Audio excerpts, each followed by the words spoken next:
Justice Hema committee റിപ്പോർട്ടിന്റെ പശ്ചാത്തലത്തിൽ നിരവധി നടിമാർ ദുരനുഭവങ്ങൾ പുറത്തു പറയാൻ തുടങ്ങിയതോടെ ഇളകിമറിയുകയാണ് സിനിമാ ലോകം. കുറ്റവാളികളോട് ഒരു വിട്ടുവീഴ്ചയും ഉണ്ടാകില്ലെന്ന സർക്കാർ നിലപാടാണ് ഇവർക്ക് വെളിപ്പെടുത്തലിനുള്ള കരുത്തു പകർന്നത്.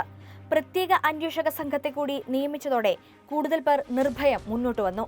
ഹേമ കമ്മിറ്റിക്ക് മുൻപാകെ മൊഴി കൊടുത്ത നടന്മാരടക്കം സർക്കാർ നടപടികൾക്ക് പിന്തുണയുമായി രംഗത്തെത്തിയിട്ടുണ്ട്. റിപ്പോർട്ട് സംബന്ധിച്ച ഹർജിയിൽ ഹൈക്കോടതി വിധി പറയുന്ന മുറയ്ക്ക് സർക്കാർ കൂടുതൽ നടപടിയിലേക്ക് കടക്കും. ഒപ്പം അമ്മ സംഘടനയിൽ നടക്കുന്ന ആരോഗ്യകരമായ ചർച്ച സിനിമാ മേഖലയിലെ പുഴുക്കുത്ത് ഒഴിവാക്കാൻ സഹായകരമാകും. കമ്മിറ്റിയുടെ ശുപാർശ ഓരോന്നായി സമയബന്ധിതമായി നടപ്പാക്കുകയാണ് സർക്കാർ. സ്ത്രീകളുടെയും കുട്ടികളുടെയും സംരക്ഷണവും ക്ഷേമവും സംബന്ധിച്ച LDF സർക്കാരിന്റെ പ്രഖ്യാപിത നിലപാടാണ് നവീകരണങ്ങൾക്കെല്ലാം ആധാരം.